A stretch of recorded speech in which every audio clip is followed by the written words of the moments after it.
Hi అండి. అందరూ ఎలా ఉన్నారు? బాగున్నారా?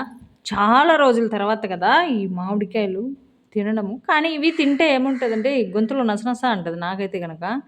ఇవి చెట్టు దగ్గర మొత్తం రాలిపోయినాయి. మా పొలం పక్కనే తోటనమాట. ఇంకా ఆ అన్న "మామిడికాయలన్నీ రాలిపోయినాయమ్మా, పిల్లోలున్నారు కదా తీసుకెళ్తావా? కింద పడిపోయినాయి ఏరుకొనిబోదురా చిట్టి మామిడికాయలంటే" దీంట్లో పేరు ఏదో పేరు నాకైతే తెలీదు. నేనైతే చిట్టి మామిడికాయలనే అంటాను. సర్లే అని చెప్పి అదిగో ఆ టబ్బు నిండాగా ఉన్నాయి. నిండా కంటే కొంచెం తక్కువ అనమాట.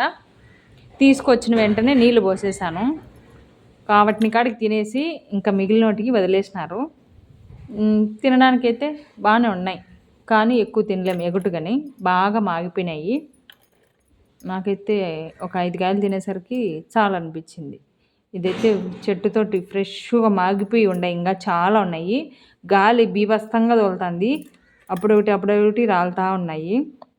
అక్కడే ఉండి ఏరుకునే వాళ్ళు అయితే ఏరుకొని తినేయొచ్చు హ్యాపీగా. బట్ నేను పిల్లలు ఉన్నారు కదా అని చెప్పి తీసుకొచ్చా. కొన్ని పచ్చివి కూడా ఉన్నాయి. అవి మాగిన తర్వాత తింటారులే వాళ్ళే. నేనైతే పొలానికి వెళ్ళాలి, ఎరువు చల్లాలి పొలంలో. ఇది కొంచెం డ్యామేజ్ అయినట్టుంది. డ్యామేజ్ అయినటివి మెత్తగుండేటివి తినేసేయాలి. ఎందుకంటే మళ్ళీ స్మెల్ వేరేగా ఉంటాయి, టేస్ట్ బాగుండవు, మారిపోతాయి అన్నమాట.